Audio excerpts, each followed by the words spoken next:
Welcome in, everyone, and thank you for listening to the 120th ever episode of the Missouri Sports Podcast, brought to you by 106 Apparel and recording from the Revel Advertising Studio in beautiful Springfield, Missouri. I'm one of your hosts, Cameron Albert, alongside my good friend and fellow Mizzou fan, Kyle DeVries. How are you doing today, Kyle? I'm great, Cameron. We just hit a milestone on YouTube. I was going to bring that up. Were you going to bring it up right now? Yeah.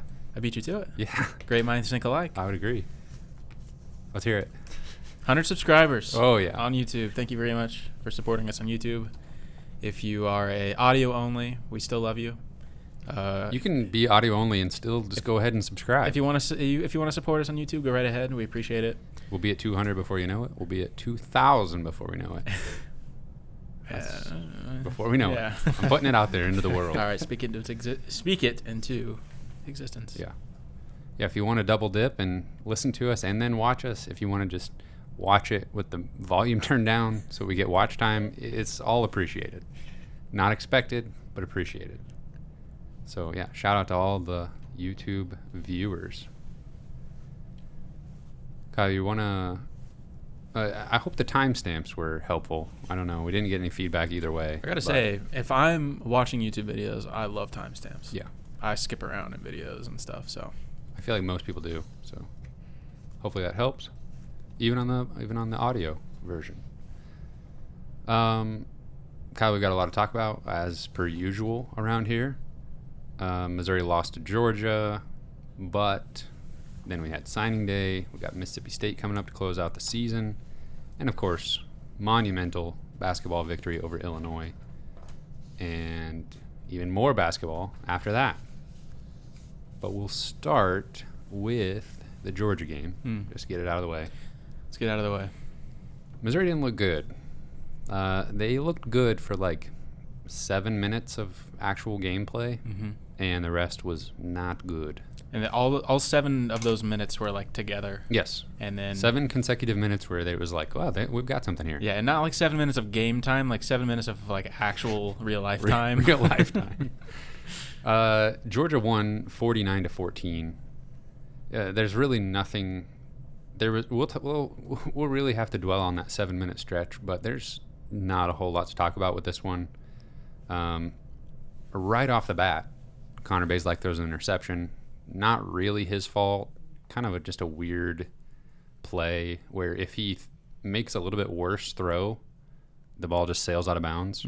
But it was just good enough for the intended receiver to get a hand on it, and then it ended up falling right to the Georgia defender. Yeah, it would have had to have been a perfect throw, and tipped ball. So yeah, it was not great all around, but maybe not the best idea to attempt that pass, but I can't blame him completely for that interception. So Georgia got a short field. They basically immediately scored a touchdown. Then they scored again to go up 14-0. But Missouri did answer with their only really good sustained drive of the day, an 8-play, 75-yard touchdown drive. Then a little bit later, Missouri blocked a punt. This was actually right after they should have recovered a muffed punt, but couldn't get it. Didn't really matter. Georgia then punted anyway on their possession, but Missouri blocked it, got the ball at the 1 yard line. Shout out Mason Pack. Went to high school with him, a couple years younger than me. Making a big play. Setting him up at the 1 yard line. Larry Roundtree punched it in. All of a sudden, we're tied at 14. It's not a Mizzou game without a Larry Roundtree touchdown at this point. He scores at least one touchdown every game, seems like. But we had a ball game all of a sudden. Yeah, I was thrilled. I mean, it truly, what was it, like a minute or two left before halftime, and it was 14-all? Yeah. I mean, Missouri came out kind of sleepwalking and then returned to that state later. But, I mean, that first Georgia drive and really the first half especially, it looked like there was no reason for Georgia to ever pass the ball in the entire game because Georgia was getting like 5 to 8 yards a carry. Yeah. It was nobody was touching the running backs. Sometimes 40. It was awful, and I don't really know what Missouri was expecting on defense out of the gate there, but I think they kind of turned the corner at one point, but it was probably a little bit too late at that point. Yeah, the defense still struggled in the second half, but I don't know. There was plenty of struggle to be had all around the team for Missouri. Right there at the end of the first half, Georgia, just when you think, okay, hey, we're going into halftime tied potentially. Like before the blocked punt, I was thinking, 14-7 at halftime is no big deal. I would take that in a heartbeat. And then 14-14, now we're really talking. But then Georgia just had to snatch all the momentum back and score in like 3 plays to go up 21-14 at halftime. And then it just felt like, well, it doesn't really matter what the offense does if Georgia's going to score pretty much whenever they want. Yeah, that last drive right before halftime, it definitely felt like, hey guys, that was cute, but we're gonna take this thing over, and thanks for playing. Yeah, nice try, but we're just gonna take control of this thing, and Yes. they did that. The Georgia running game, they had 3 players with more than 10 carries, and the worst yards per carry among them was 5.3. Of course, their future NFL running back, Zamir White, had 12 carries for 126 yards. That's efficient. Yeah, and a touchdown.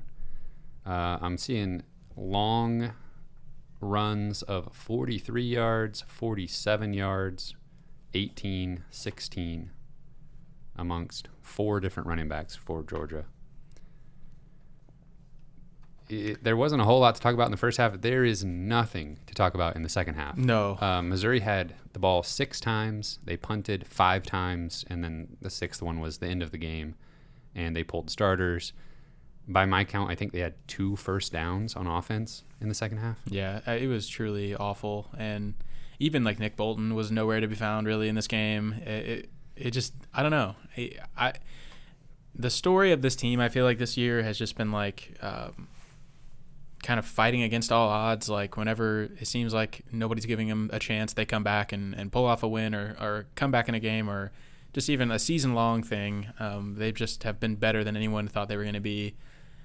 This was the one game this year that I'm not really sure it really fit that narrative very well. They just, they did bounce back in the first half, but then they truly just were nowhere to be found in the entire second half, and they just didn't seem interested at all. Yeah, and I mean, Georgia's defense looked so fast all over the field, all game. Yeah, it seemed like they were really trying to – Missouri's offense was really trying to go, sideline to sideline and maybe – spread them out a little bit. Yeah, it just didn't seem to really matter. No. And that might work against a lesser opponent, kind of wear them down over time. It did not work in this game. And it seemed like a few times Missouri actually had the edge against the first defender, but there was always 2 more, meeting the guy at the line of scrimmage. They just could never get around the corner on very many plays at all.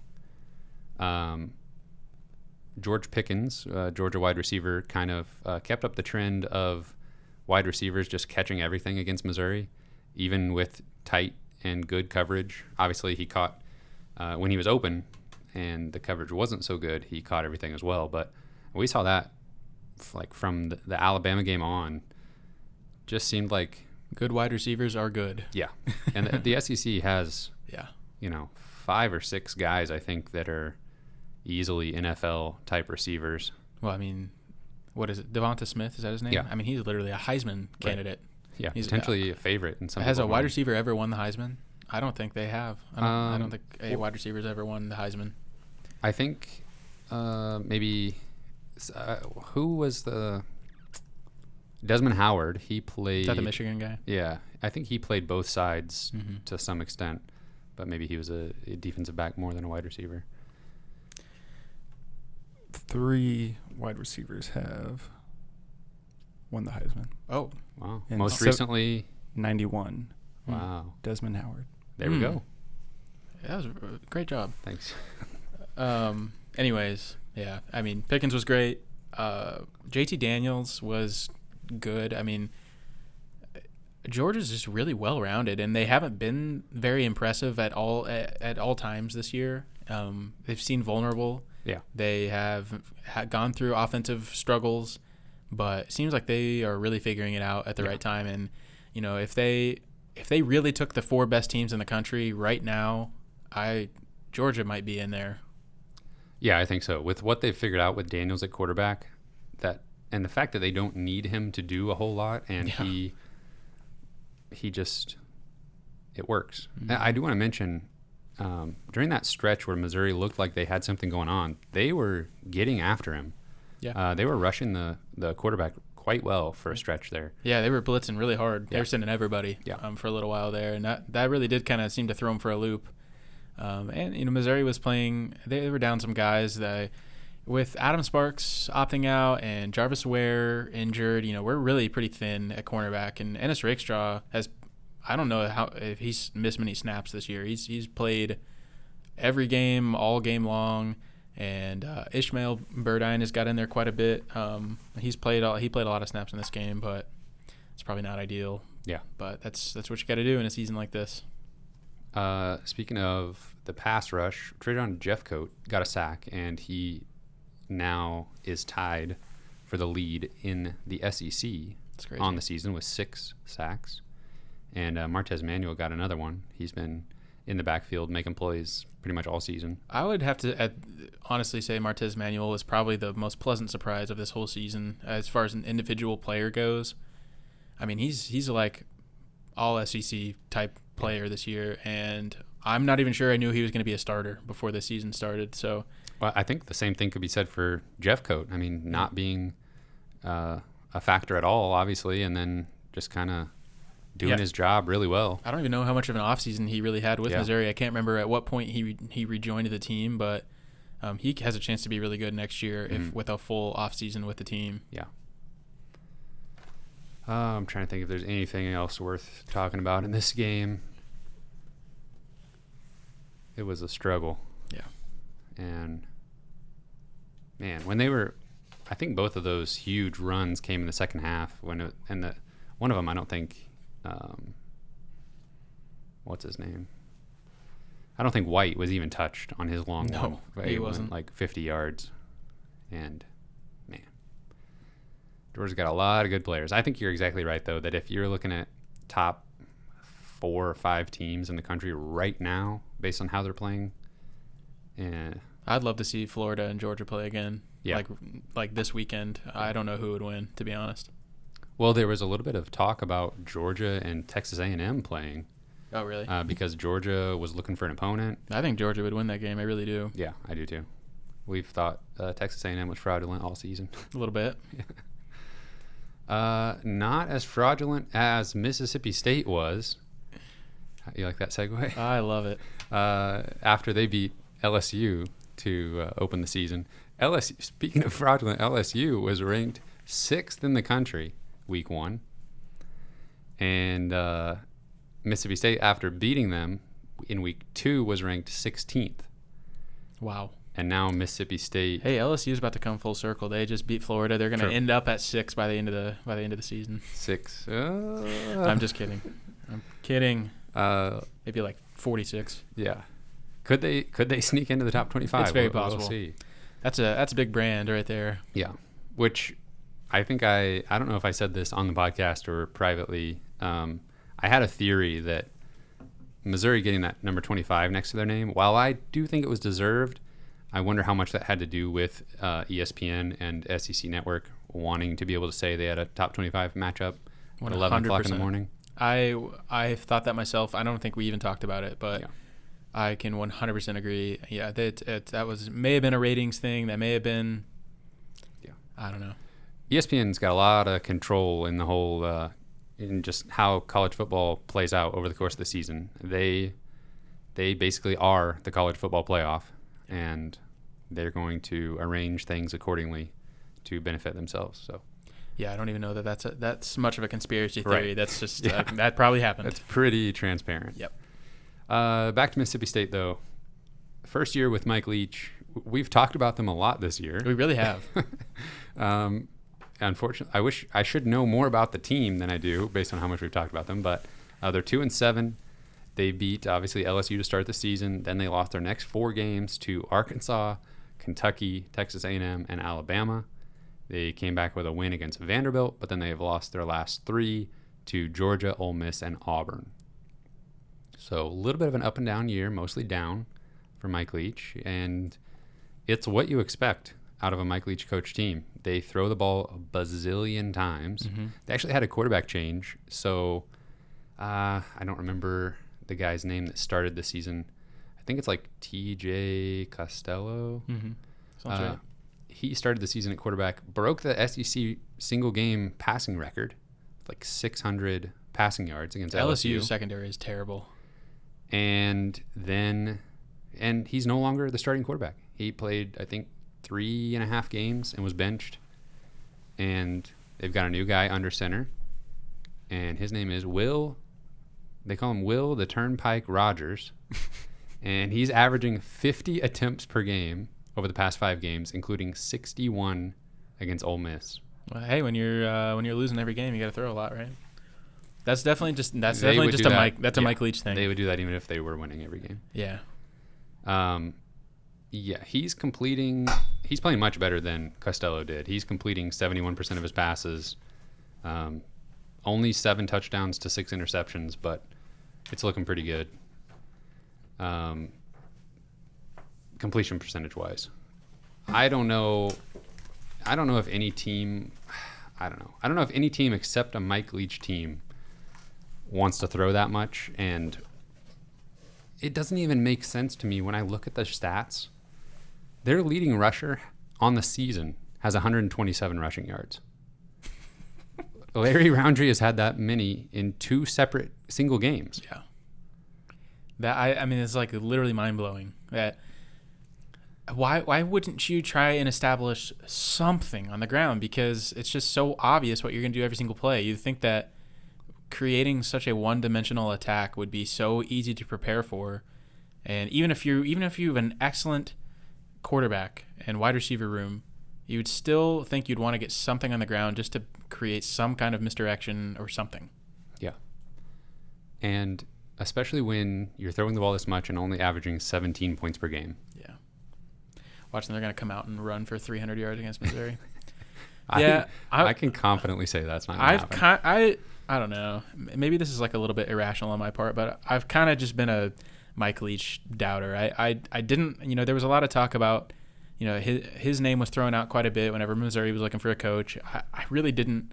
I didn't really want Mike Leach to come here. I really don't care for the guy. He's funny, but he's just a little, I don't know. Bazelak throwing the ball 50 times a game? That sounds pretty fun. He's done that before, I think. But I don't know. I'm not real big on the guy, and he's been pretty successful at times. If he's got a good quarterback like Gardner Minshew, they can be good. I think he will be successful at Mississippi State. He's been successful everywhere he's been. It kind of feels like it's about time Mike Leach was in the SEC. Sometimes his personality feels like it kind of fits. Yeah, honestly, he's got like a Dan Mullen type personality, almost a little bit. Yeah, I don't think he's not quite Dan Mullen. Yeah, Dan Mullen is a character. They're both characters. Maybe Mike Leach is a little bit more lovable. Yeah, I think. Yeah, you're from right. From an outsider. Yeah. He's a little bit less of a jerk, I think, than Dan Mullen probably is. But they both have their moments. I don't know either one of them on a personal level, yeah. So who really knows? But they really both do have their moments. Yeah. Mississippi State defense is allowing 30 points per game. Now, this is in Starkville, but Missouri, I'm going to say only a 1.5 point favorite. And that actually increased from earlier today, it was 1, and then it bumped up to 1.5 on the spread I was looking at. Yeah, I mean, this really could be interesting. I don't know what we're going to see Missouri do on defense. They kind of got away from blitzing as much as they were at one point against Georgia, and it can't just work every single play. You can't just blitz every play. But I don't know if we'll see that as much against Mississippi State. I really think our secondary is going to be tested, and I think Tyreek Gillespie is not playing in this game, if I remember correctly. And Ennis and Ishmael are both going to have to stay healthy because I don't even know who's going to come in if they're out. Maybe Jalen Carlisle, maybe, but which actually he's been playing pretty well too for a freshman. But it's going to be they're going to be tested, and I think that there's probably going to be a lot of points scored in this game. So some of that misdirection is going to come from Mississippi State in the form of just throwing to their running back. Yeah. The starting running back is named Joquavius Marks, and he leads the team in receptions with 53. So, which honestly might be a reason why they don't blitz. Right.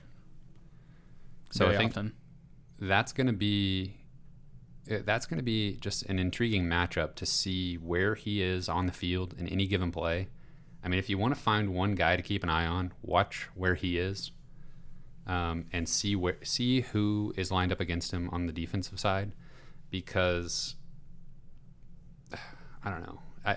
And he's just a freshman, so if Mike Leach has figured out a way to kind of make him the focal point of the offense.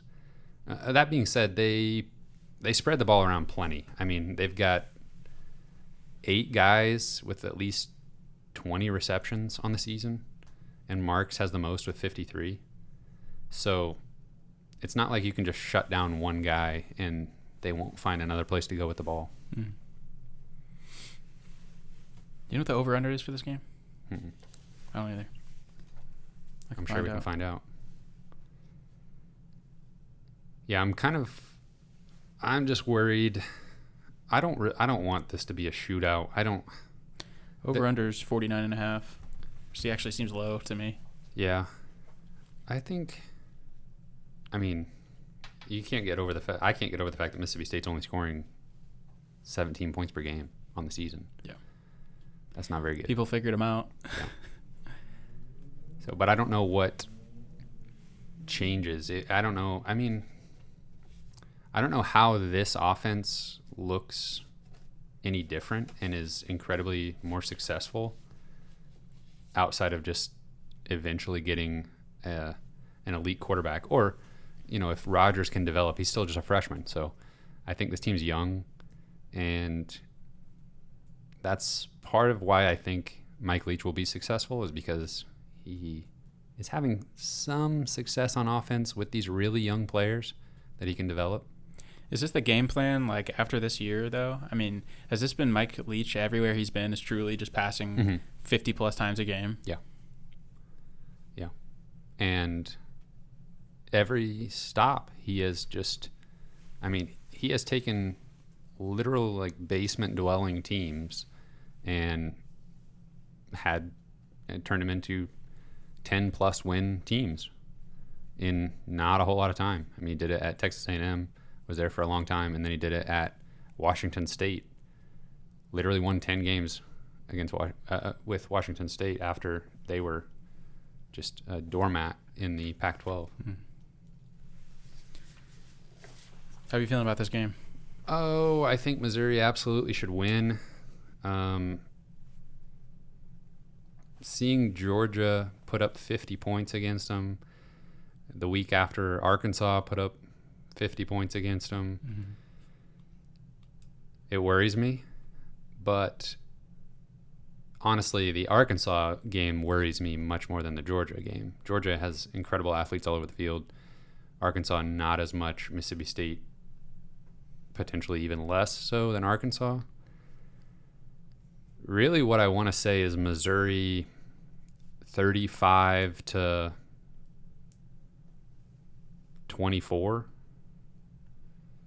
And I hope it's not more of a shootout than that. Mm-hmm. Yeah, I definitely think Missouri should win this. I think I'd be disappointed if they didn't win, considering how the season's gone. It was really tough to. I'm a little concerned after this Georgia game. Obviously, we know Georgia's a lot better than Missouri is. We know Georgia's probably a lot better than their national reputation is at this moment. So it's a little bit hard to glean much from that game other than it just looked like Missouri was disinterested for a lot of it. So I hope that they feel like they are motivated and really feel like they have something to keep playing for in this game. Because I think they probably will win, but I'm really concerned about the defense, and I think that it probably will be high scoring. I think I'll say 42-38. Missouri wins a close one. I think one thing I remember thinking when I was watching the Georgia game, and maybe they just realized they weren't going to win and wanted just to kind of keep it a little bit vanilla on offense, but I'm a little biased here, but I I think that they are better when they incorporate Tyler Beatty somehow in the offense. And like it just seemed like they got a little one-dimensional, a little stagnant. They were just kind of handing it off to Roundtree, and like that's a great thing. But I think both backs are better when they're both they're being used differently and they're being used often. And I don't know why you wouldn't just try and get some plays going for Tyler Beatty, because when that happens, good things always seem to happen. Just a change of pace, maybe get him out in space somehow. I just don't think I saw enough of that against Georgia. Yeah, Tyler Beatty had 0 carries. Yeah. And 2 receptions for 0 yards. So not that involved. I do agree with you, though, that in definitely the entire fourth quarter, I mean, obviously they started bringing in backups, but for a lot of that second half, I think, and the way Drinkwitz was talking about after the game, like, this is why we have to recruit better. He was basically just saying, like, these guys are just better athletes. They're better players all around, every position. And I think that maybe did play a factor in how he was calling the game in the second half. But, yeah, I don't know why you don't still just try to make things happen and move the ball around, but I definitely think we will see much more of that against Mississippi State. We're both predicting a win. Missouri going to go to a bowl game. Oh, yeah. Good point. I think that's great. I know this is a weird year. There's a lot of players opting out. At this point, there's like teams opting out, just saying they're just straight up not going to go to a bowl game. They're not interested.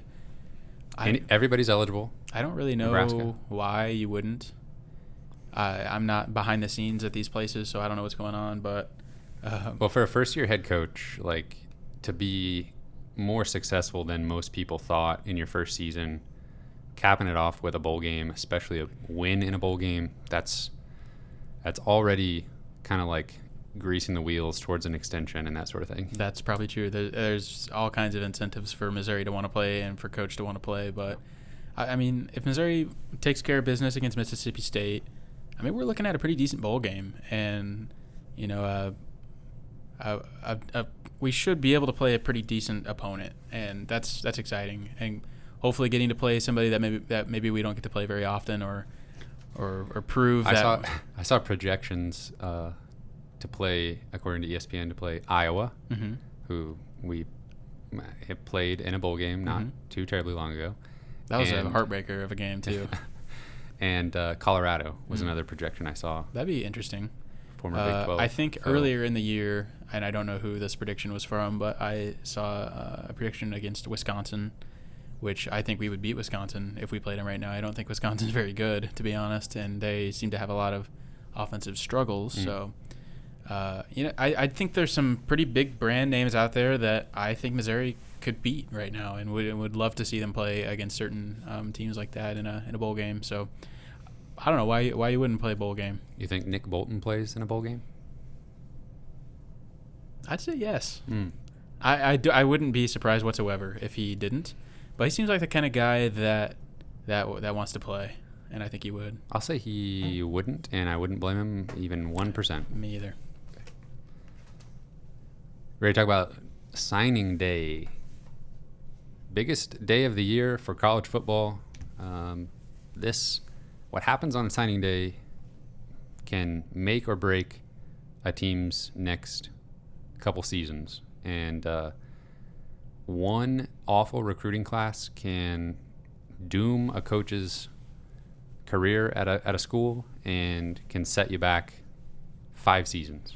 Yeah, it's especially apparent in football and at a place like Missouri, where it's not like basketball where you can just have a bunch of freshmen play and be successful. And in football, it just oftentimes takes players longer to develop and be implemented into the team, and the physical aspect of it. It just sometimes takes guys a little bit of time to grow into where their bodies will need to be to play Division I football. And so, yeah, sometimes it takes a while to see some of these guys out there on the field. But Missouri needs strong recruiting classes.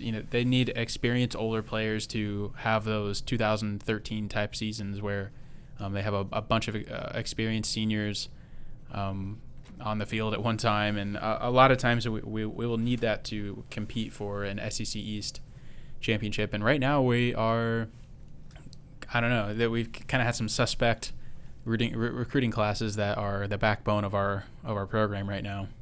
Well, I think the story of Barry Odom's career as head coach was the misses. I mean, Yeah. the in-state misses, that was the headline for recruiting every year, Mhm. it seemed like. Yeah. Gary Pinkel had more hits. His hit rate was just a little bit better on the big-name in-state guys. And we'll never know if Barry Odom could have reached that point, but there were too many misses to justify, according to the athletic department. Coach Drinkwitz, not very many misses so far. This is a really exciting class. And depending on who you look at, Rivals has it as the 20th best recruiting class in 2021. 24/7 Sports has it at 26th. That's right where Missouri needs to be competitive. Or historically, those are the types of classes that makes Missouri competitive in the East 2 or 3 years from now. Yeah, I think this class really addresses a couple of immediate needs too on the defense and the secondary and on the defensive line. I mean, when you think about what we could have coming back next year on the defensive line, it's kind of scary. I do think that we're going to have some seniors come back. I think that Markel Utzi and Kobe Whiteside, I think maybe even Chris Turner, some of those guys I think may return. I don't know which ones. I'll take any of them. But we will gladly take any seniors coming back for another year, because I still think, like as I said earlier, we're going to need a little bit of a grace period to get these guys acclimated. We have a couple of like JUCO guys coming in, but some of these, even these highly rated freshmen, there's an adjustment period. I'll take a couple grad transfers while we're at it. Yeah. We need some people with some D1 experience. Yeah. Especially offense and defensive line. It's just crazy to think that, like, what was Barry Odom thinking they were going to do? It just didn't seem like they were really looking beyond this season with some of those positions. They were not, at the time he was at Missouri, they didn't know that COVID was going to happen. They didn't know that a lot of these players were going to have another year of eligibility. I have no idea what they were thinking they were going to do on the defensive line, if they were even going to have enough players to field a defensive line. Like, it's kind of crazy to think that Coach Drinkwitz needed to go out and sign like 7 defensive linemen in this class, and that they still might be looking for another one. Yeah, there's no explanation readily available for that one. I was looking through the names here, and I don't know how you want to do this, if you want to just spotlight a few or run down the whole list. But at the top of the list, as far as their rating, I'm going to compare Rivals and 24/7. Rivals has Tyler Macon, Travion Ford, Dalen Carnell, Kyron Montgomery, and Dominic Lovett, all as 4-star players in that order. So they've got Tyler Macon as the highest rated in the class. 24/7 has Travion Ford, Tyler Macon.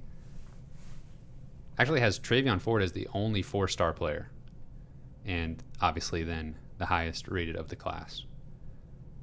So obviously the line between 3 and 4-star, right at the edge, is very thin, and we've seen Missouri focus on kind of that's been their bread and butter, those kind of fringe 4-star guys that are getting overlooked by some of the bigger schools and some that aren't.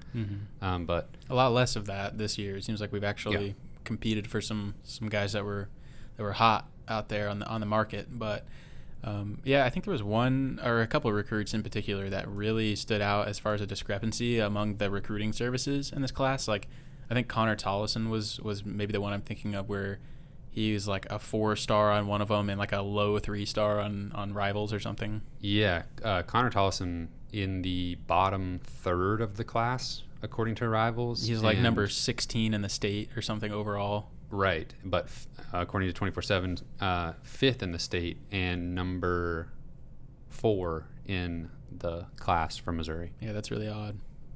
Do you want to read off the defensive lineman commitments, because there's a lot of them? I can definitely do that. Defensive line, we have Mekhi Wingo, Realist George, Shamar Pearl, Travion Ford, Jonathan Jones, Daniel Robledo, Kyron Montgomery, Arden Walker. That's it.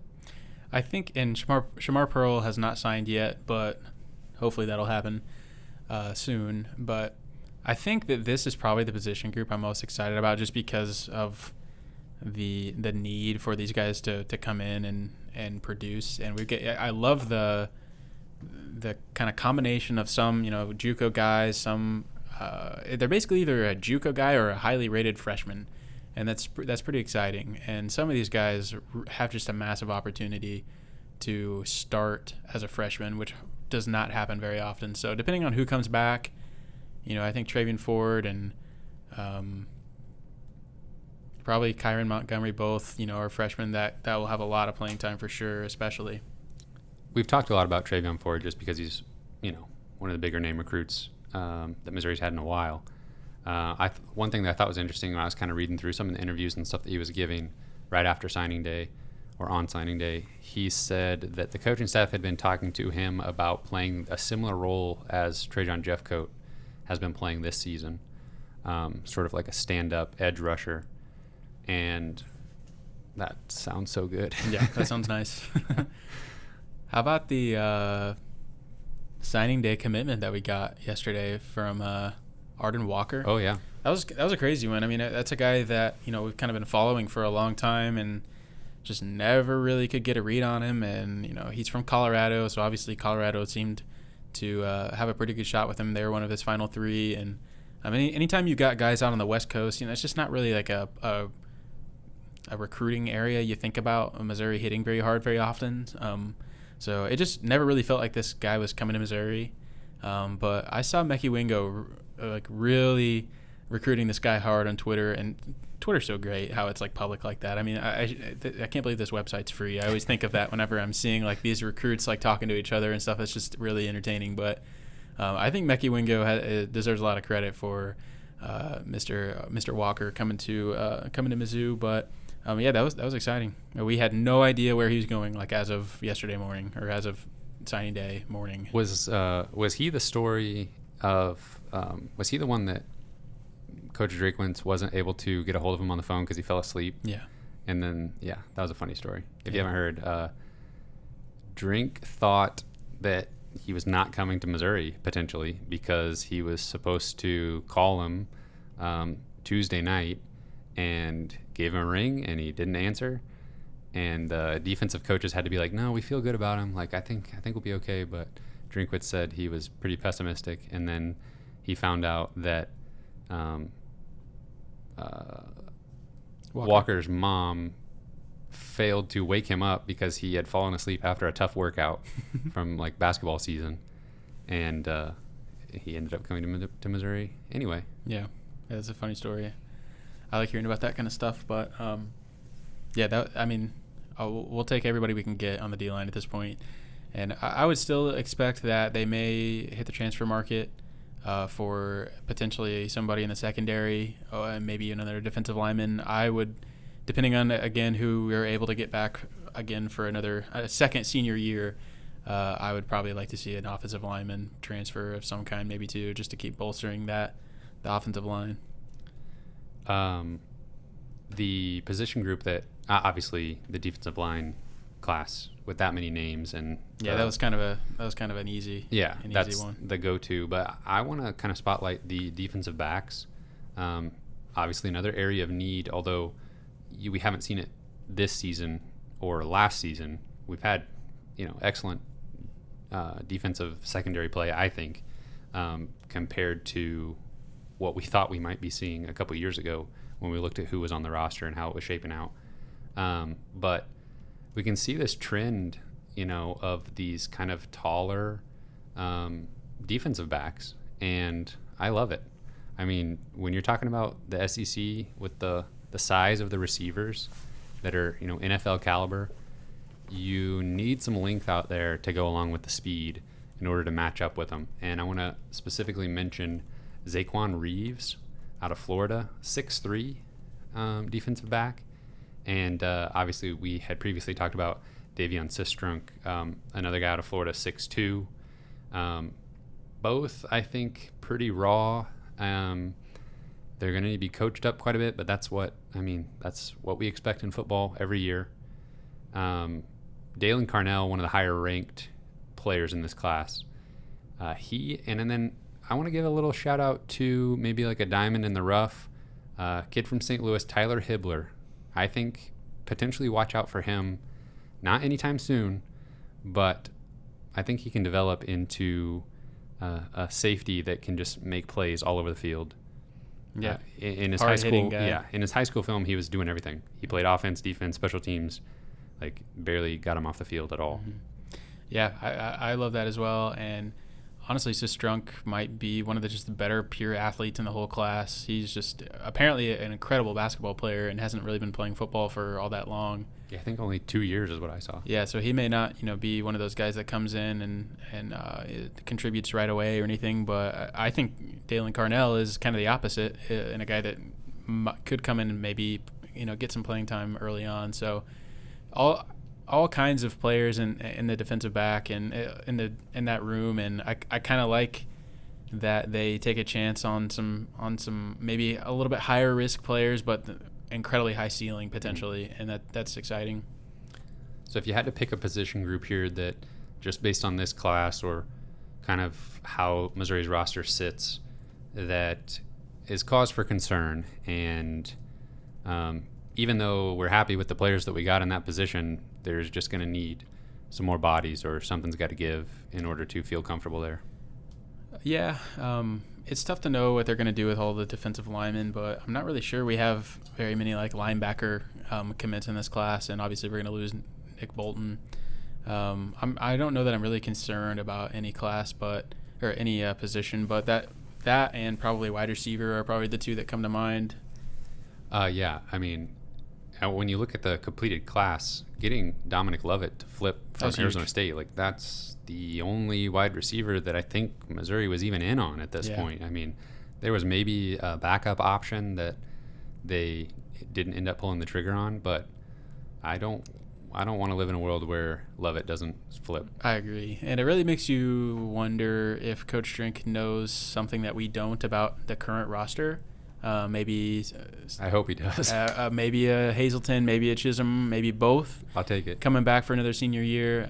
Maybe that might just be wishful thinking, because I'm not sure they even were planning to take any wide receivers a few weeks ago. I don't know when the Lovett thing became a reality for them, but I have to imagine there was some lower ranked guy maybe waiting in the wings. Yeah, I don't know. I mean, there has to be somebody. I mean, that's a position where you have a ton of guys, and it's not very often that you just don't take any wide receivers in a class. Right. I would have to look at the offensive line, even though Connor Tollison, I think he is legitimately the fifth best, around the fifth best player in this class, and I think he will be really good. That's another position group where you just need bodies all the time. Mm-hmm. And it's been really up and down lately for Missouri. They had a group of offensive linemen that were incredible, and a couple of them have been in the NFL. And then they had a returning group that should have been excellent and just wasn't 2 years ago. And this year's been kind of a patchwork deal with COVID and injuries and everything. So that's one that worries me, even though I think Tollison will be really good. Another situation where getting Maietti back for another senior season, that would be huge, and another spot where you take grad transfers or whatever you can get. It'll be interesting to see what happens next year with Hiron White coming back, because I think that he plays the position that Larry Borum had to fill in for and ended up being incredible. I think that's right tackle, but which is normally where Hiron plays. So, and he missed the whole season with a shoulder injury or something like that. So it'll be interesting to see what they do next year with. I guess that's a good problem to have, is a little bit of a log jam. But yeah, we need to figure it out. I mean, I'm just ready to have, like, obviously no injuries, but have an offensive line that's just kind of set in stone again, and you know who's going to be there 80% of the snaps. Yeah. Top 20 class. That's exciting. And I mean, I want to get too ahead of myself here, but man, I really think 2022 could be even better as far as like ratings go. So speaking of 2022 and Twitter, as you were alluding to earlier, there's been some talk about a certain wide receiver from the state of Missouri who has verbally committed to Oklahoma, but there's been a lot of pressure as of late from some guys that we're talking about on this list of 2021 guys that have been reaching out to one Luther Burden. help me out, yeah. And that would be, obviously, that's like pie in the sky. Right. Dreaming. I would just say that sometimes recruiting is a momentum thing, and Coach Drinkwitz is a great recruiter. He's proven that. But sometimes the most appealing thing to a guy is just everybody from this area is going to is going to Mizzou. Going to Mizzou is the trendy thing to do right now, and we can't say that's been that way in a while. But a lot of his friends, a lot of people he goes against in high school, some of the top guys in the area that he probably respects, a lot of those guys are going to Mizzou right now. And that has to be pretty appealing. And as I famously like to say, there's a very long way to go in his recruitment, and I would not give up whatsoever on Luther Burden. One thing that helps is the fact that wide receiver is one of the few positions in college football where you can just come in as a freshman. You don't even need to be that highly ranked or rated. You can come in as a freshman and dominate, or at least contribute day one. Much more so, in my opinion, than a lot of the other positions. Agree. That's all the football talk. I'm glad we had signing day to make up for that disaster of a game against Georgia. I love signing day. I don't know what it is about it. It's like I pretty much know exactly what's going to happen here, but it just somehow feels like Christmas morning. I don't know. It's just seeing all this, the tweets come in of guys signing and making it official. The chatter amongst the players is fun to watch too. Especially in a class like this where a lot of guys are from Missouri and they seem to all be pretty tight. And I don't know. There's just a lot of good vibes going on the Mizzou interwebs yesterday. Yeah, I'm seeing 6 guys from the state of Missouri, as well as 2 more from East St. Louis. Yeah, I mean, I think that 4 or 5 years from now, when we're kind of reviewing this class, I think some of those guys from Missouri will, hopefully that we'll look back and think that those were kind of the staples of this class and key contributors at their time at Mizzou. Yeah, you just put a nice bow on it, but I can't leave it at that as much as I'd like to. I do want to mention B.J. Harris, Taj Butts, 2 running back commits. That's the future of the position right there. Yeah, B.J. Harris has not signed either, but the feeling is that he will eventually. Still another signing day in February, right. So that's still weird to me. It is weird. And then I want to mention Gavin McKay and Ryan Horstkamp, 2 tight ends, both 6'4", 230, just exactly what you want at that position. Yeah, I'm glad you brought that up because, tight end is a position that can be very tricky to play early on because of just the things that you're expected to do. You got to block, you got to go out and be a receiver at the same time. And there's becoming more and more like specialization among tight ends. True. I would say both those guys have a massive opportunity to play immediately, just considering what we have in the tight end room right now. So we've got some good players, but I think both of those guys are probably as talented or more talented than anybody we've got in the room. Yeah, it hasn't been that long since Alberto was one of the best tight ends in the country, and I already miss somebody that can just consistently be a threat. Yeah, I just think that's a big part of Drinkwitz's offense, and it's just kind of not really there. It's just we don't really have a receiving threat right now. We've got potentially the best blocking tight end in the country in Daniel Parker Jr. But if we could, if he had, and I think he has some of the receiving skills, but I just think the speed and the route running is not quite there. But he makes up for it in blocking, absolutely. Remember, was it the Georgia game when I texted you guys? Like, I think they had the ball at the goal line, and they had some kind of failed attempt to get in the end zone. And I literally sent the text, like, why don't they just – they were in the shotgun at the goal line, and I was like, this doesn't make any sense. Just run I formation, put Daniel Parker Jr. as the fullback, and punch this thing in. Yeah. And like literally as I hit send, I see him lining up like exactly like that, and That's I exactly got what they in. did. Yeah, when they had it down at the 1 yard line. They should do that every single time they need to get a yard. I don't know why you would do anything different. Let's see more of that on 4th down or 3rd and 1, that sort of thing. Mm-hmm. Before we finish up signing day, I actually was thinking of one kind of like sleeper in this class that I think could be really good that I haven't heard a whole lot of buzz on, and that is Zachary Lovett.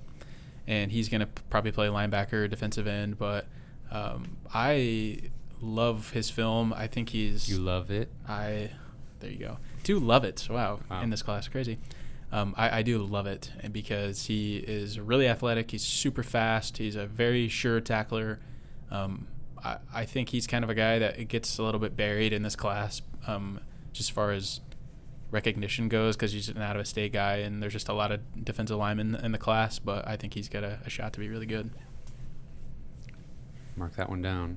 We'll return to that later. We pretty much mentioned everybody in the class. Jonathan Jones, another defensive lineman. Well, I guess I ran through all of those earlier. Darius Jackson, I think, was the only defensive back I didn't mention. Who's our 2 linebacker commits? Remind me. Lovett and then Damian Wilson. Oh, okay, Damian. North Carolina. Okay, that's the one I wasn't thinking of. And the only other person we should talk about is Tyler Macon, the quarterback. Yeah, that's going to be an interesting story to follow over the next few years. It's another one that's just kind of weird to talk about because we've been talking about him for so long. Yeah. How is he going to fit into the rotation, and is he going to play much, and will he win the starting job? There's so many question marks with Macon, and I mean he's going to enroll early and get to work though. Yeah, Bazelak will have 4 seasons of eligibility left, and also a full season under his belt. Yeah, that's you don't get that every day. Yeah, that's crazy. I mean, the reality is of Macon's situation is, 2 years from now, he might be the starter. He might not be at Missouri. You know, there's just like the range of outcomes for him is just anything. I mean, with the way he and Bazelak line up in their actual, obviously they're not in the same class. They're separated by 2 years. But even if Macon redshirts next year, I don't know. Just the timeline doesn't make sense for him to spend 4 seasons at Missouri if he's not the starter. And I don't know how you pivot away from Bazelak at this point, although we were talking about before we started recording the fact that Sean Robinson was the starter out of camp this season is kind of a head scratcher looking at where we are now. And if there's something about Bazelak where he just doesn't show it in practice or something, maybe Tyler Macon can outperform him in camp, and we'll be kind of in the same position we were at the beginning of this season next year. Yeah, I definitely think Tyler Macon might have the advantage in like arm strength. He can just absolutely throw bombs down the field. He had a very impressive film, and a lot of those touchdowns are going to Dominic Lovett. So if you haven't seen Tyler Macon's film, you need to go check it out because it's impressive. But they are a little bit different players, and I don't know. And you mentioned Sean Robinson. We talked about this before we started recording, but an interesting note on Sean Robinson was, he was available for this game, but when Bazelak left the game with an injury, Brady Cook came in. So Sean Robinson not only started the season as the number 1 string quarterback, he is not even the 2nd string now. So, and he's playing on special teams, and he's all over the place, but not playing quarterback. Yeah. But good teammate. Oh, yeah. But hopefully, I want him to get a shot starting at quarterback somewhere else, honestly. Yeah, I think he's better than what was represented by his play earlier this season. Yeah. He didn't get a lot of chances, and I think he's better than what he showed. Yeah, but you can't waste time when you have a decent option ready to go. Yeah, when Bazelak came in and was good immediately, you got to just keep riding him, basically. All right, it's basketball time. Nope. Every week I'm ready to talk basketball, and we have to pick some games. I'm losing bad, huh? Oh, yeah. He's down bad. It was another bad week. What did I do wrong this time? You picked Nebraska. Oh, classic. What was Minnesota, like a 10-point underdog? Yes. Yeah. And Which picked I them. don't And get Kyle's that. like, give me that all Well, day. yeah, it's ridiculous that they were a 10-point Yeah, underdog. I don't get it. I don't. Anyway, I'm smarter than Vegas. What can I say? Kyle got 5 points. Cameron got 3. It is 56-50. Okay. So if Kyle doesn't manageable. show up to podcast next week, Well, I'm You going to got be a taking some chance. risks this week, so let's hear it. all right, if you say so. All right. First game is number 5, Texas A&M at Tennessee. Texas A&M is a 14-point favorite. Give me Tennessee. Oh, We're my making moves. gosh. We're making moves. All right, this is a fun week for me. I'll take A&M.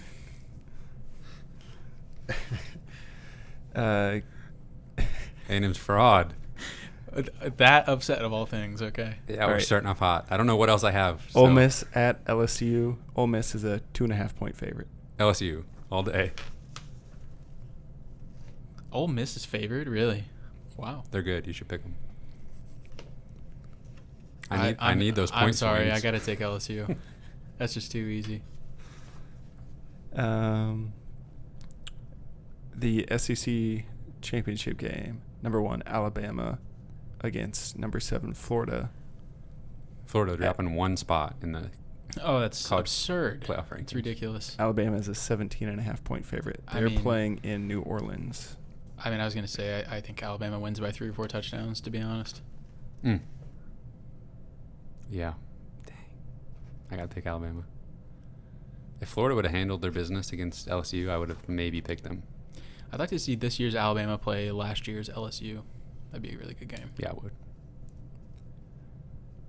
Is that it? Almost. Okay. Nebraska? Nebraska at Rutgers. Nebraska is a 6.5-point favorite. Let's hear it. Rutgers Kyle. coach is Greg Schiano. Yeah. Either they dip back into that after he led them to good seasons. He got a raw deal over there at Tennessee. He's probably a better coach than what's his face. You think what's his face is getting fired? What's the Tennessee Surely coach? not. Jeremy Pruitt. Yeah, you think he's gonna make it through to another year? I think so. Okay. But I've said that about everybody that's been fired. So I say give them all another year. But Do you think there's incentive for Auburn to fire Gus Malzahn because there's ideally less programs with openings? potentially that kind of makes sense. I hadn't thought about that. But if you're going to go poach somebody from, some up and coming coach, you got less competition Yeah, at the higher level. exactly. Yeah, kind of makes sense. Uh, I heard they were going after the Oregon coach. And I think I just saw before we started recording that Oregon coach got a massive Yeah. extension. they locked him down. Mm-hmm. There's a lot of drama over at Auburn. I honestly I don't know if I'd want to be a coach there. Maybe you would because if you get fired, you get paid $20 million. But That's insane to fire a coach that beat Nick Saban twice. Yeah, and they might just hire one of the assistants or something. They might Surely just- not. There's no way. That would be insane. It would be insane. There's no way that happens. That would be perfectly Auburn if they did. Okay, what was the game? Nebraska versus Rutgers. Yeah. And who's a favorite? Nebraska. Okay, I'll pick Nebraska. Okay, I'll take Rutgers. Okay. Oh man, we're making moves. Mm. Can I change? I'm just picking the winners. Can That's I? all I'm doing. Can I change my answers? Mm-hmm. I want Texas A&M and Ole Miss. So Who's Texas A&M playing? Tennessee. Okay, I was I'm leaving Tennessee behind. I understand being out Yeah. there, but that was a little out there. And you took LSU. Yeah. So I'm gonna go ahead and grab Ole Miss. Okay. Well, this will be very interesting to see where we stand a week from today. Yeah. What's the best I could do? You can gain 3 points. Okay. And then we'll have the Final Four pick. Something. Wait, Aren't there more games? We could pick bowl games. Yeah. That's like a while from now, though. Who's doing the... I'm also super ready to stop picking games, but other than that, let's keep it Obviously. going. Other than that. Other than Let's the fact go that I'm another miserable. Yeah. Now can we talk about basketball? Yes. All right. Let me find my basketball notes. What a game. Missouri beat number 6 Illinois to move to 5-0 on the season. hopped up into the AP poll at number 16 this past week. Still below Illinois, but you know how that works. Where to begin? One of the biggest wins in a long time. Yeah. Since probably 2013, maybe? This is the highest that Missouri's been in the polls since 2014. I'm trying to think, when did they beat number 5 Florida? I think that was 13. 12-13 season, I think.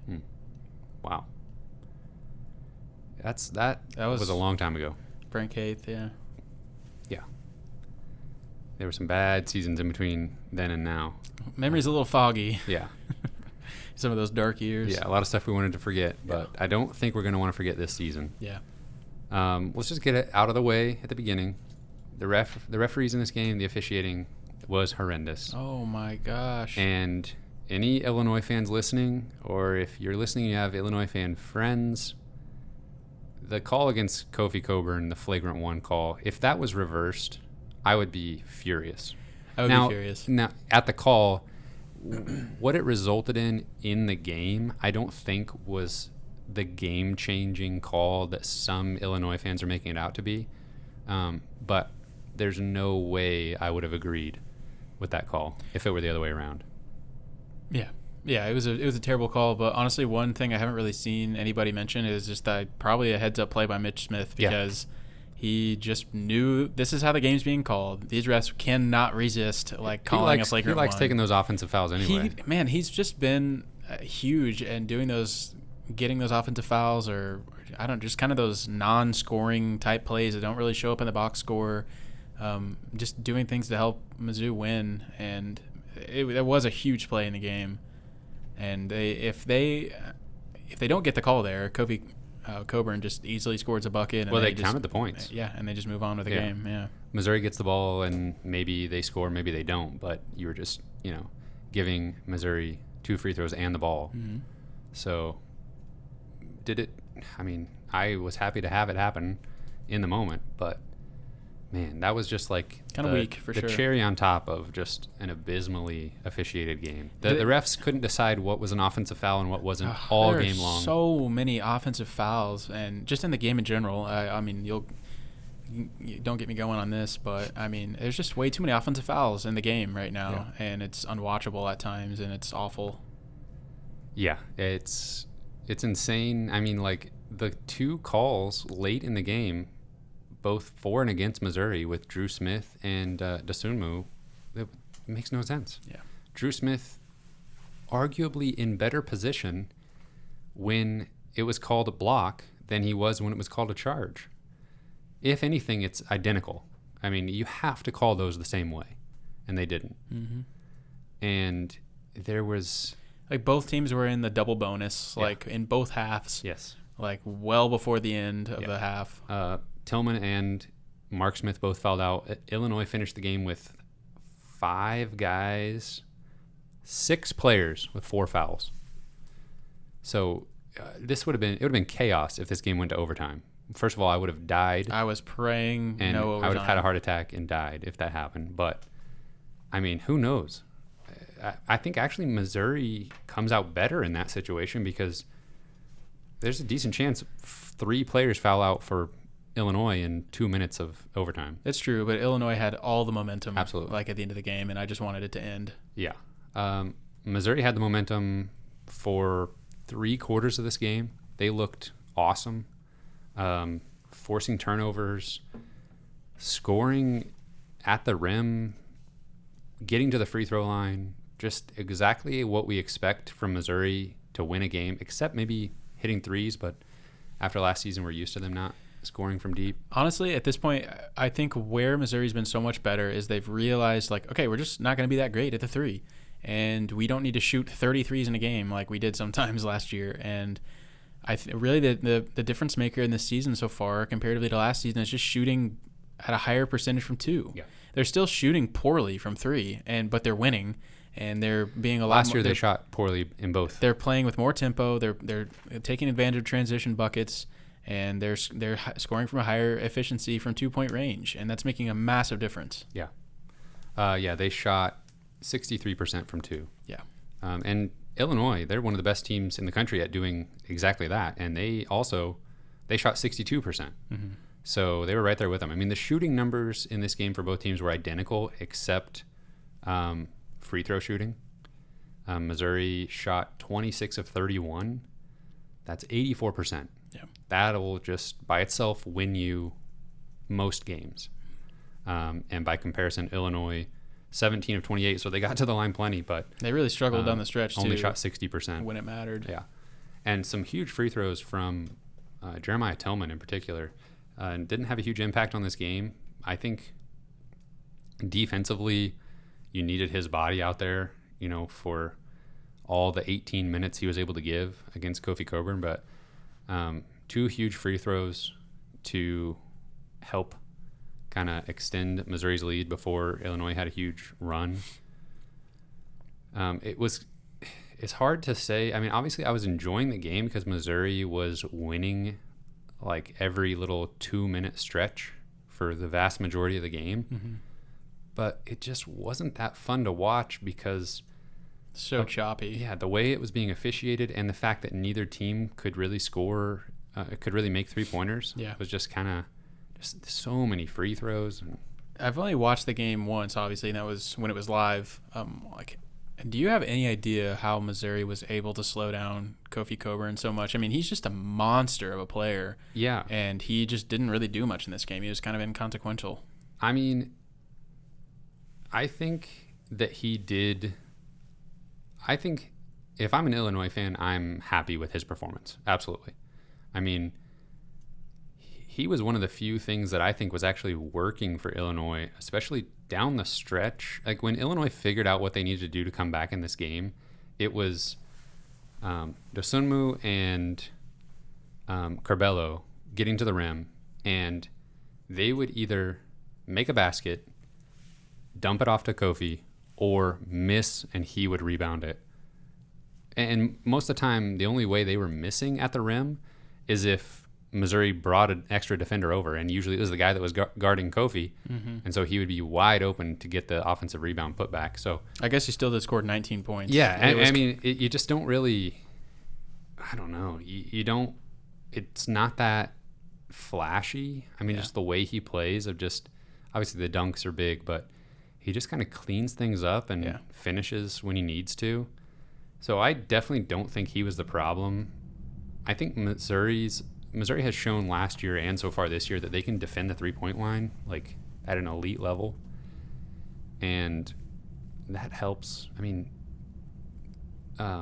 Illinois' freshman Adam Miller, he played 22 minutes.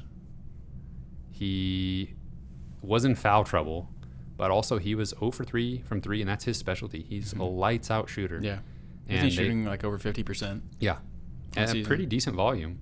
And they shut him down. I mean, Illinois wasn't even wanting to attempt threes because Missouri was kind of just not letting them. Yeah. They ended up, for the game, Illinois was 3 for 13. Yeah. Yeah, that was the difference maker. One more thing on Coburn. They've played again since they played Missouri. They played Minnesota.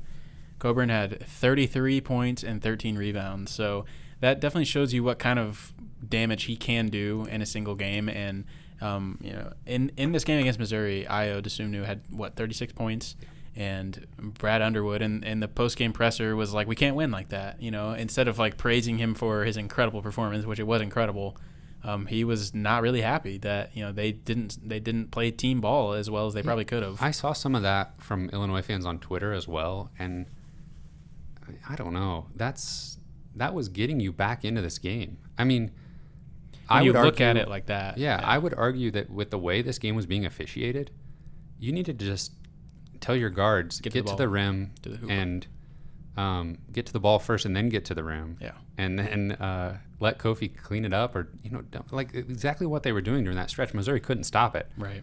Once Illinois said, yeah, let's not. I mean, they kind of played a little bit of ISO with Dosunmu, and they just had Coburn kind of back there just to help out when needed. Mm-hmm. I said it last week on the episode, and obviously maybe this is kind of easy to assume what was going to happen, but I said I was I was definitely concerned about Io's ability to get to the rim, and I think if there's any way Missouri loses or even potentially gets blown out in this game, it's because they aren't able to stop Io, and they really weren't able to, but they were just able to just kind of squeak by just enough. That's bizarre to me turning it on. That's the way it was framed post game, because he had 36 points on only 20 field goal attempts. Yeah, he was not happy. He said, "We will not win like that." Got to the free throw line plenty. I mean, I think you're just... And he was 1 of 3 from 3. He was, one of 3 players to actually make a three-pointer. So, I don't know about that. Man, imagine having to root for a Brad Underwood coach team. Imagine? Yikes. I wouldn't want to do it. Yeah, I don't either. There's someone who did have 6 turnovers, though, so maybe he was pointing to more of that. Yeah. I'm not really looking forward to playing Andre Curbelo another 3 or 4 years or whatever it is going to be. Holy cow. How is he that good as a freshman? I don't know. Man, I was looking at his recruiting profile, just seeing, was he a McDonald's All-American? Nope. He was top 100 guy, but man, what a huge get for them. That's the kind of guy that absolutely, like you said, you don't want to see lining up against you for 3 more seasons. What happened to Trent Frazier? He's just kind of a bystander now. I mean, 2 or 3 years ago, I mean, he just destroyed us single-handedly. Yeah, I mean, he's kind of become just this off-ball spot-up shooter.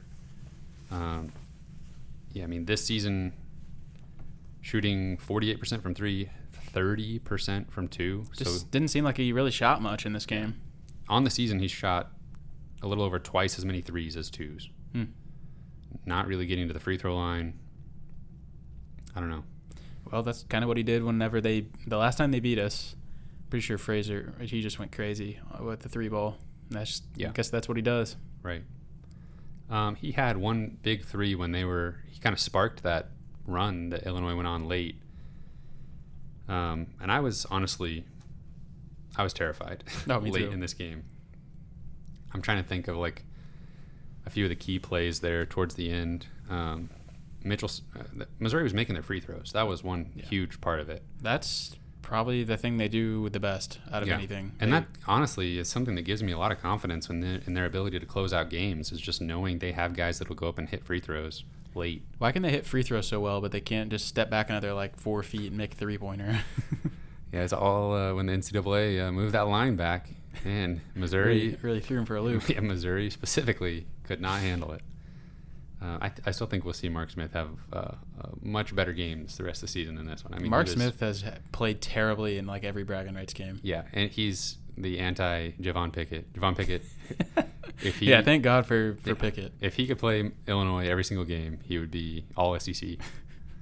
So weird. And he gets up for these games. I was happy to see. We kind of commented on it last week on the podcast, but then it was obvious. I mean, everybody knows about his attitude for this game, and I loved seeing the original memes on game day. Just, I don't know, I saw Javon Pickett getting ready. Everything was Javon Pickett against Illinois is Michael Jordan, basically. Yeah. And I mean, well, think about it though. Okay, Mark Smith obviously didn't have a great experience at Illinois, but he was playing, and he played an important role on their team. He was I think he was even a starter. Yeah, as a freshman. Yeah, and so he transferred, but Pickett was literally committed and basically was told, "You're not good enough, and we're going to recruit over you." And I don't know exactly how that conversation went, but that's what happened. Yeah, they said we got they better were the players reason coming in. He did a prep year, and so I mean, honestly, it's just incredibly sweet to see him just play super well against them every single year. Mark Smith 4-0 now. And I wonder how many total points Mark Smith has against Illinois in those 4 years. Well, his best performance. His best performance was against Missouri. Exactly. When they won his freshman year. Yeah. So that was the last time they won, obviously. Yeah. But in the 3 years he's won with Mizzou, I honestly think he has a combined point total of less than 10 points. That's definitely possible. Kobe Brown, I think, was the only Missouri player to hit multiple threes in this game. Yeah, 2 for 5. Great game. 12 points, 8 rebounds. So far, to me, it looks like Kobe Brown is on track to kind of take the next step. You know, we always kind of wonder what's going to happen in that sophomore year. Are they going to have the sophomore slump, or are they going to take the next step? And to me, so far he looks like he's taking the next step. The only thing he did that I didn't like was miss 2 free throws to ice the game at the very end. A little bizarre. Let's talk about like the last 3 possessions of the game, because there was obviously a point with about 10 seconds left that Illinois was down by 3, and this was after the flagrant foul and Missouri hitting some free throws, and Illinois crawling their way back into it off the back of Dosunmu, basically single-handedly. And he gets the ball with 10 seconds left and then tries to draw a foul from 3-point range with still like 6 seconds left on the clock. And I think it was weird. It was a weird shot. It looked like, yes, he was trying to draw a foul. He was like kind of fading into his shot. It was like a running 3-pointer. A running shot, yeah. And they still had like a solid 4 or 5 seconds left when he shot it. Maybe they just wanted to try to get the putback or something. Well, that wouldn't have even – they needed 3, didn't they? Yeah. I think what Io said after the game was he heard Coach Conzo Martin yelling, foul, foul, foul. And so as soon as he heard Coach Martin yelling that, he was like, I got to get in my shot motion and try and get fouled and shoot at the same time. That's the way it looked live, was that he thought they were going to foul and just was trying to make it a shooting foul in any way he could. Yeah, and so I don't know if that was the plan or not to actually foul, but whether it was or not, it sounded like that influenced his decision. Conzo Martin Missouri teams have been in this situation before, and they've chosen to not foul every single time. So it may have been brilliant to yell foul even though you didn't want them to foul. Now that's a big brain strategy. If that truly happened, if they're in the huddle and they're saying, "Hey, we're not fouling here, but listen, I'm going to start yelling it so he'll freak out." That's big brain. That's a big play. I don't know if I would come up with that as the coach in the huddle. So obviously he missed this kind of wild running 3-pointer. Missouri got the rebound. Kobe Brown got fouled, missed both free throws. So they actually Illinois had the ball with a chance to tie the game at the buzzer, but Dosunmu didn't even get the shot off. It was still in his hands when the buzzer went off. And Missouri won their 3rd bragging rights game in a row. It's a humongous win. Yeah, we talked about I predicted this before the season. Oh, yeah. I honestly wouldn't have remembered that, but I believe you.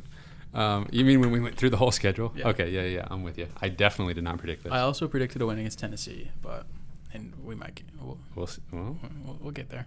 I think, yeah, we'll talk about that. Where was I? I don't know. Oh man, sorry. What were we talking about?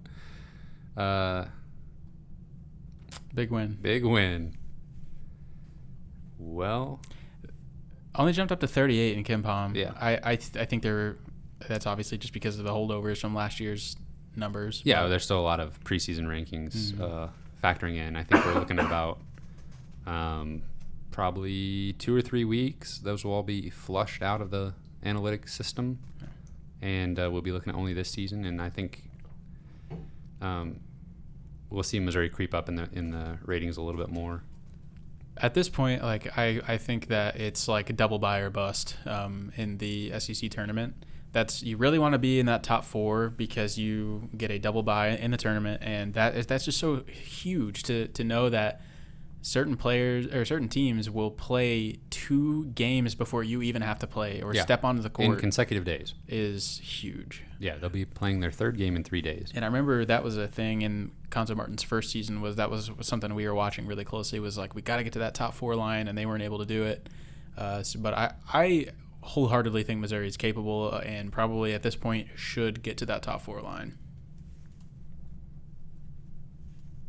I'd like to see it. Missouri was supposed to play Prairie View A&M Friday, tomorrow night.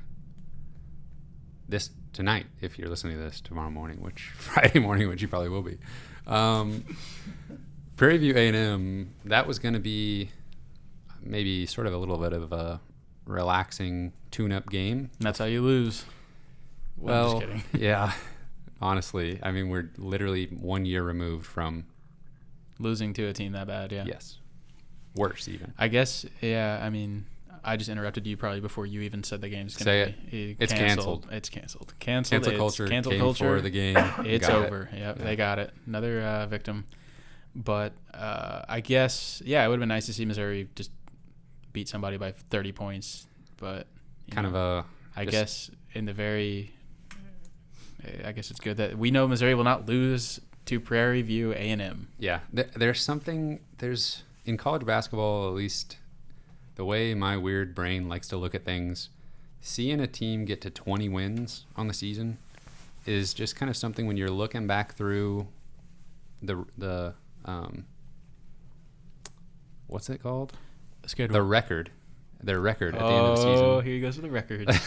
When you're looking at the record books and you see, multiple 20-plus win seasons in a row, that's when you know the Missouri program at least has kind of... That's a mood. Yeah, they're on a roll, you could say. And if we start losing these games, I mean, not losing them on the score, but losing the ability to win them because they aren't played, cancel culture comes for all of them. You're not going to be able to win 20 games if you don't play enough. So that worries me. But obviously there's much more important things in the course of the season. Somebody out there will be relating to that, I hope. I'm relating to it. Okay. I'm skeptical. So instead, Missouri plays next Tuesday against Bradley. Mm-hmm. Bradley, of course, Missouri Valley. And bless you. Producer Cameron just coughing up a storm over here. Can't fight it. Yeah. I'm trying. Bradley ranked 119th in KenPom, 152nd on offense, 90th on defense. Yeah, I think I said this before the season started, but this will be kind of a sneaky, difficult game potentially.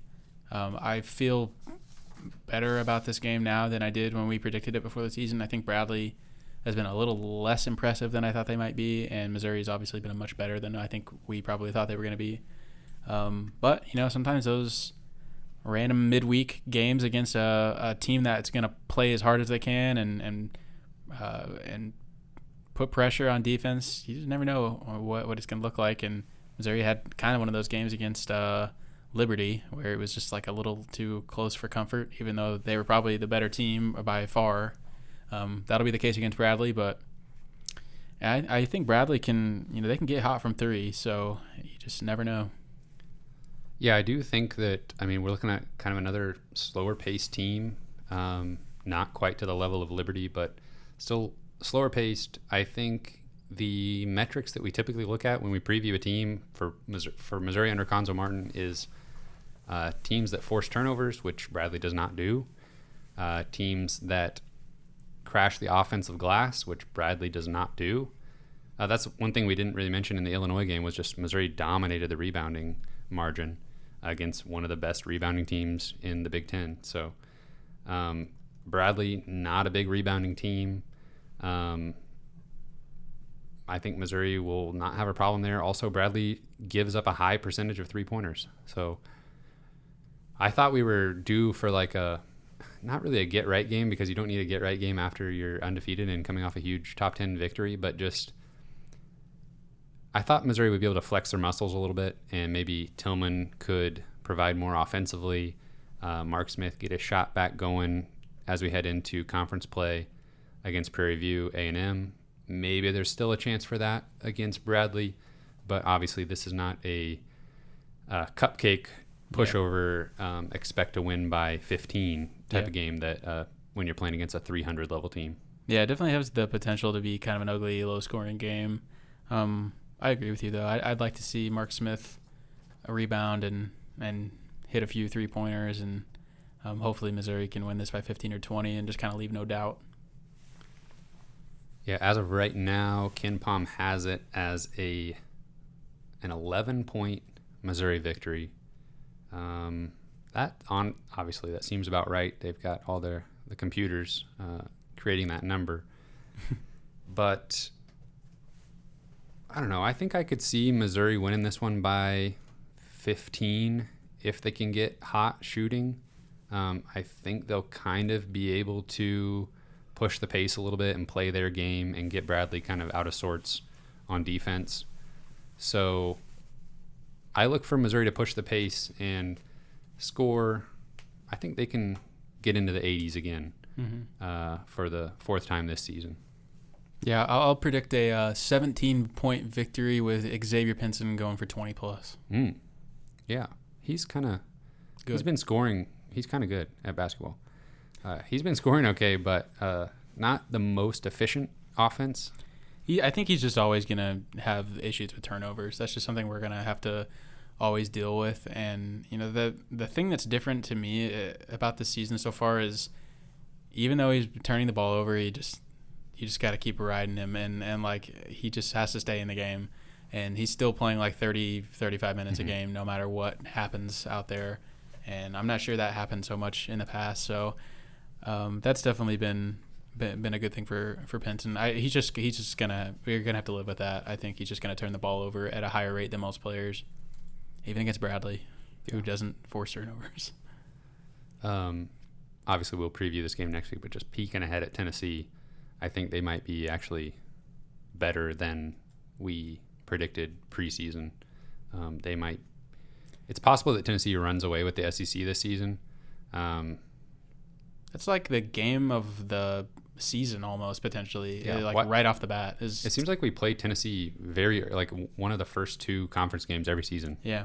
And it's usually a really big game. Yeah, that is. Kind of sets the tone for the rest of the year. Going to be a huge game, and we got it at home though, so we'll talk about that a lot more next week. I think that's it. Anything else we need to talk about? We talked about a lot. Yeah. I was telling Emily, we almost need to start doing 2 episodes a week this time of year when the sports are overlapping. Man. It seems like it was ages ago that they actually played Georgia. Yeah, it kind of does. Yeah, if you're still listening, thank you for sticking around. And hopefully we kept it engaging for this whole 3-hour episode. But, all right. You'll have those timestamps. Wow. That's great. You'll have them to use now that you're done with the episode. I don't know what I'm saying. Yeah, put outro for this part. Like, horrible outro. Anyways, okay, we better wrap this thing up before we say something stupid. You can find this podcast and all of our other podcasts that we've ever made on Spotify, Google Podcasts, and Apple Podcasts. We're on Twitter and Instagram at Mizzou Sports Pod, and you can email us at MissouriSportsPod@gmail.com. And producer Cameron's getting ready to say his line. Show him your shirt, Kyle. Show him your shirt. Show him shirt. You can get shirts and stickers on our little online shop, MissouriSportsPod.BigCartel.com. Little online shop, BigCartel.com. Thanks everyone for listening. We'll see you next week after 2 wins. I was going to say 3 wins.